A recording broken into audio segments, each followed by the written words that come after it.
AWS 엔터프라이즈 서포트 팀의 테크니컬 어카운트 매니저 최승호, 이하영입니다. 템과 함께 AWS 클라우드 더 똑똑하게 운영하기 세 번째 시간인데요. 오늘 얘기해 볼 주제는 ELB 프리워밍을 활용하여 대규모 이벤트 준비를 하는 방법에 대해 소개를 드리고자 합니다. 먼저 ELB에 대해서 알아보는 시간을 가진 후에 프리웜에 대해서 설명하는 시간을 가지도록 하겠습니다. 그럼 먼저 ELB에 대해서 소개해 드리도록 하겠습니다. ELB 프리홈에 대한 설명을 드리기 전에 먼저 ELB가 무엇인지 소개해 드리도록 하겠습니다.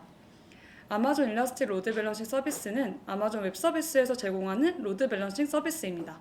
줄여서 ELB라고 부르며 변동성이 큰 워크로드에 맞게 확장할 수 있는 고가용성의 로드 밸런서 제품군을 제공하고 있습니다. 로드 밸런서에 대한 설명도 같이 드리자면 로드 밸런서란 여러 대상 인스턴스로부터 오는 트래픽을 하나의 경로로 받아서 균등하게 분산시켜주는 역할을 합니다.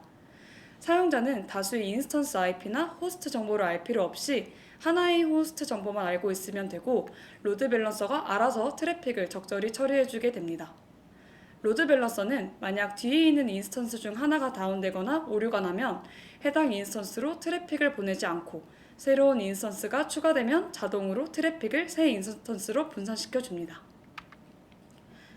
ELB는 다양한 로드 밸런싱 서비스를 제공하고 있습니다. 먼저 HTTP 및 HTTPS 워크로드를 위한 어플리케이션 로드 밸런서부터 고성능 TCP 기반의 네트워크 로드 밸런서, 그리고 트래픽을 검사하는 GWLB까지 다양한 옵션이 있습니다.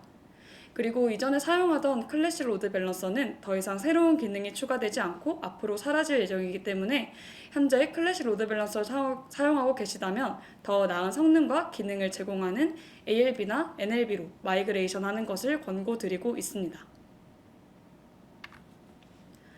이처럼 ELB는 어플리케이션 트래픽을 아마존 EC2 인스턴스, 컨테이너, IP 주소, 람다 함수 등 다양한 대상 워크로드에 자동으로 분산시켜주는 기능을 제공합니다. ELB는 기본적으로 한 리전 안에서 작동해서 여러 서비스에 트래픽을 분산시켜주는 역할을 하며 하나의 가용 영역이나 여러 다중 가용 영역에서 다양한 어플리케이션의 부하를 균등하게 분산 처리할 수 있습니다. 또한 백엔드 인스턴스들에 대한 헬스 체크도 할 수 있는데 이를 통해 해당 인스턴스가 제대로 서비스를 제공하는지 여부를 확인할 수 있습니다. ELB가 제공하는 세 가지 로드 밸런서는 모두 어플리케이션의 내결함성을 위해 필요한 고가용성, 자동적인 확장 및 축소 기능, 그리고 강력한 보안을 제공하고 있습니다.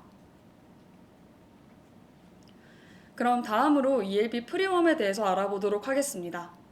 ELB 프리웜은 갑작스런 트래픽 증가에 대응할 수 있도록 사전에 AWS에 요청하여 ELB 리소스를 미리 늘리는 사전 워밍업 작업입니다. 앞서 설명드렸듯이 ELB는 부하 분산과 고가용성을 제공하는 서비스로 여러 리소스가 조합되어 서비스가 됩니다. 트래픽이 급격하게 증가하게 되면 정해진 규칙에 따라 스스로 노드를 늘리거나 노드의 스펙을 더 좋은 것으로 바꾸는, 즉 스케일 아웃 또는 스케일 업을 수행하여 어플리케이션의 성능을 유지하게 됩니다. 그렇다면 ELB 프리엄이 왜 필요할까요? 오토 스케일링의 경우 약 5분 정도가 소요되지만 실제로 고객님들께서 체감하시는 시간은 약 7에서 8분 정도라고 하는데요. 이는 스케일 아웃 또는 스케일 업을 수행할 만큼 충분한 노드가 있는지 여부를 판단하고 스케일링이 결정되었을 때 노드를 새롭게 생성하고 그리고 서비스가 가능하도록 준비하는 과정에도 시간이 필요하기 때문입니다. 그렇기 때문에 트래픽이 급격하게 증가한다면 ELB가 가지고 있는 스케일 전략으로는 스로틀링으로 이어질 수가 있습니다. 결론적으로 5분 이내의 트래픽 증가율이 100%를 초과하는 경우에는 예상 트래픽에 따라 적절한 수준의 용량을 갖도록 로드 밸런서를 구성하는 프리워밍이 필요하고 서비스의 성능 저하나 스로틀링을 예방하기 위해 이벤트나 마케팅 등으로 인한 급격한 트래픽 증가가 예상되는 경우 AWS 서포트 센터에서 ELB 프리워밍을 신청하셔야 합니다. 그럼 프리워밍을 설정하면 어떻게 될까요?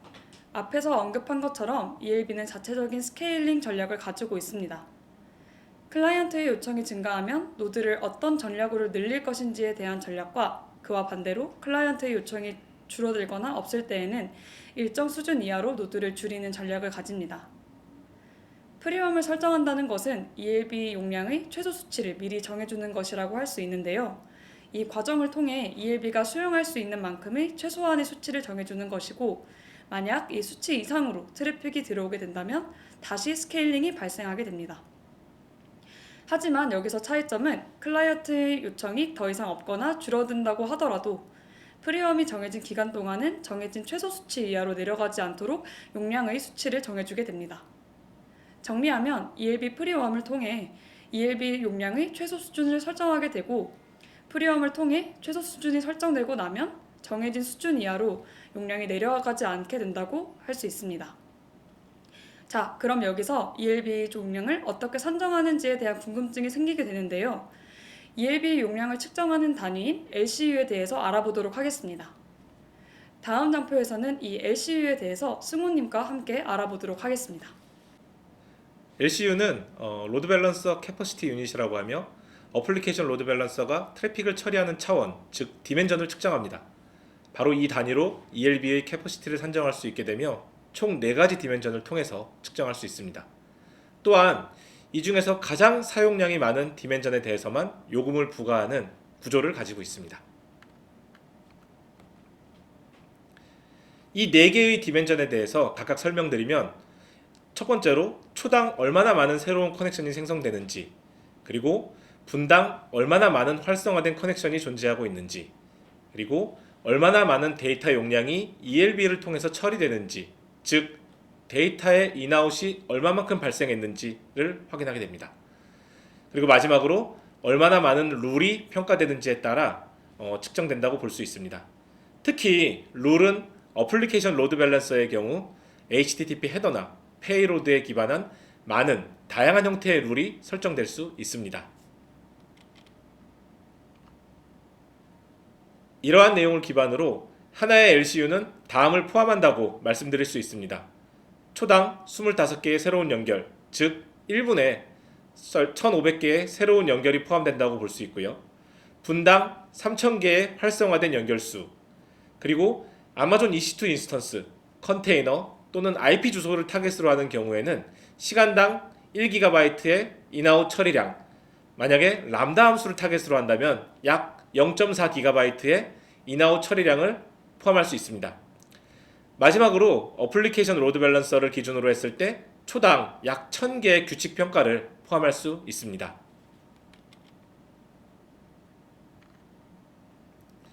자, 예를 한번 들어볼까요?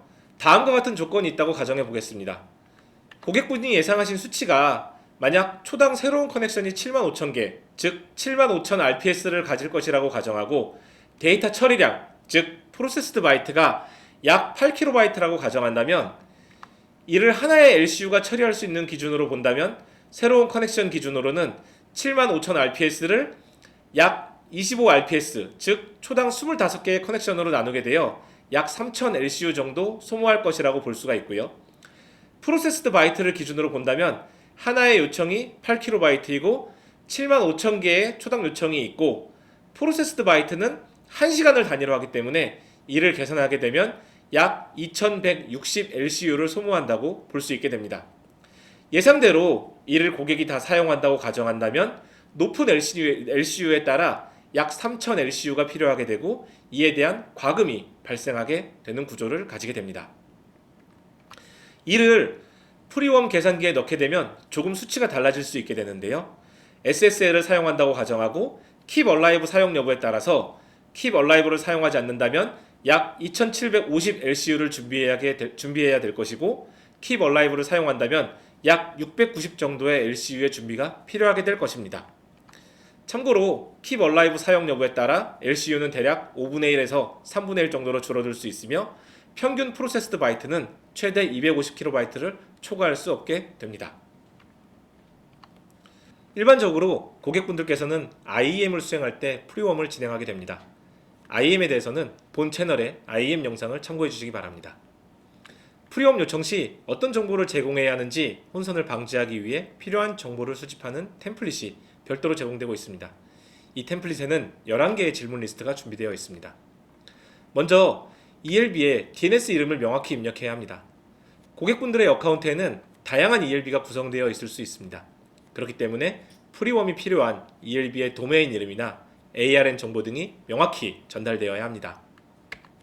그리고 이벤트의 시작 그리고 종료 시간도 명시해야 합니다. 참고로 전체 기간이 한 달을 넘어가면 프리웜 신청이 반려될 수 있으므로 한 달씩 신청하는 것이 필요합니다. 하지만 대부분의 이벤트가 한 달 내에 끝나는 경우가 많기 때문에 이 기간을 명시해 주실 필요가 있습니다. 또한 트래픽 형태에 대한 두 가지 질문이 제공됩니다. ALB의 경우 TLS 터미네이션을 할 것인지 여부를 확인하고 예상되는 RPS, 즉 초당 요청수와 요청당 리스폰스의 평균 크기를 입력하여야 하며 ALB가 몇 개의 가용 영역에 설정되어 있는지 확인해야 합니다.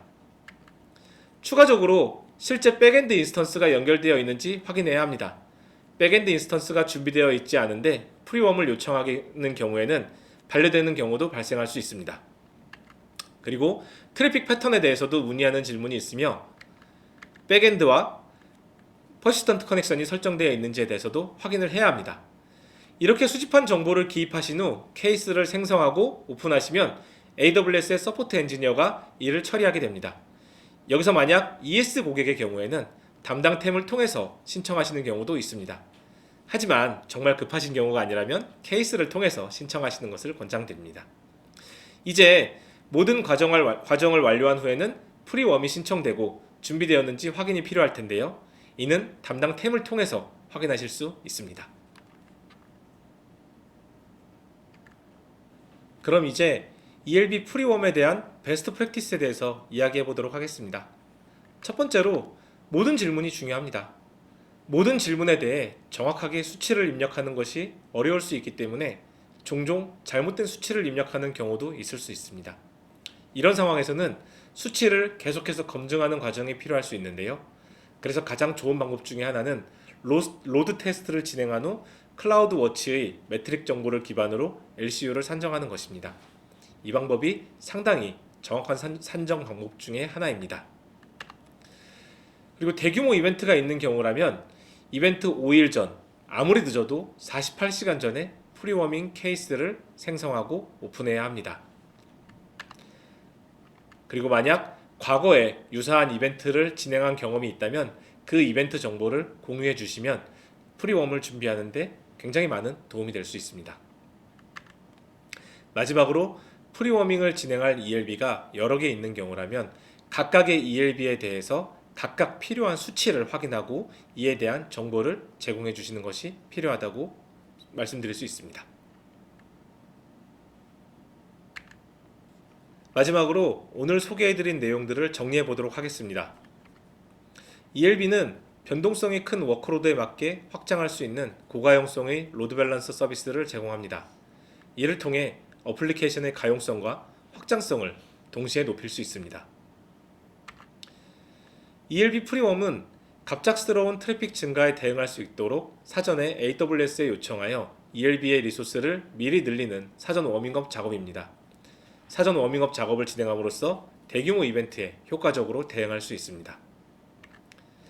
ELB 프리웜은 5분 이내에 트래픽 증가율이 100%를 초과하는 경우 케이스를 생성하여 신청할 수 있습니다. 만약 엔터프라이즈 서포트 서비스를 사용하는 고객분들께서는 담당 템과 협의하여 프리웜을 준비할 수 있습니다. ELB 프리웜은 LCU 단위로 계산되며 여러 질문들을 포함하는 템플릿을 작성하여 신청할 수 있습니다. 정확한 정보를 제공하는 것이 굉장히 중요하며 이를 기반으로 적절한 크기의 ELB 캐퍼시티를 준비할 수 있습니다. 지금까지 시청해주신 여러분들께 감사드리며 더 좋은 엔터프라이즈 서포트 프로그램으로 찾아뵙겠습니다. 감사합니다.